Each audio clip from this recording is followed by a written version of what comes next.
Et si on parlait un peu des origines et de l'histoire de l'astroherboristerie?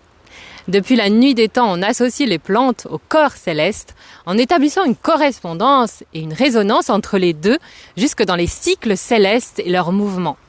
Est-ce que vous saviez qu'au Moyen-Âge, l'astrologie et la botanique étaient inextricablement liées ensemble à la pratique de la médecine? Cette pratique holistique précise, en pleine résonance avec les forces de l'univers, a disparu avec l'industrialisation et aussi la standardisation de la médecine, et aussi le fait de croire que nous sommes tous identiques comme des copies conformes, avec l'interruption d'une transmission basée sur l'oralité, mais aussi tout ce qui a été répression des savoirs traditionnels via l'Église catholique, qui assimilait en fait l'astrologie à une pratique dite hérétique ou une pratique de sorcière. On a certains textes, et beaucoup en réalité, qui ont été détruits ou censurés, ce qui a empêché la transmission et ce qui a rendu la transmission orale beaucoup plus compliquée par rapport à l'astro-herboristerie. Et l'astrologie de la santé aussi.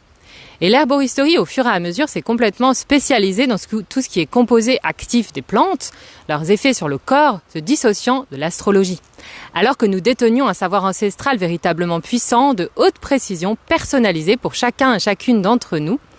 Et en comprenant les influences astrologiques sur notre corps et notre esprit, on peut sélectionner des plantes qui vont résonner avec nous, avec nos profils astrologiques individuel, notre thème astrologique, ce qui va améliorer notre santé, notre bien-être de façon holistique et personnalisée.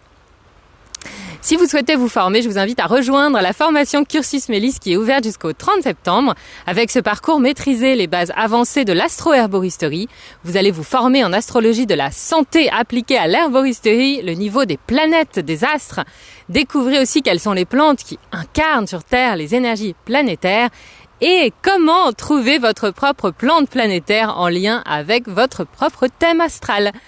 Je vous invite aussi à me rejoindre en live ou en replay si vous voyez cette vidéo avant le 10 septembre pour l'atelier Plantes Célestes où vous allez pouvoir découvrir comment justement faire des correspondances qui font sens entre une plante et une planète, mais aussi un élément et un principe alchimique, puisque tout cela représente l'essence et l'unicité d'une plante, c'est-à-dire ce qui fait d'elle vraiment un être unique sur cette terre, une présence vivante unique comme vous êtes un être unique.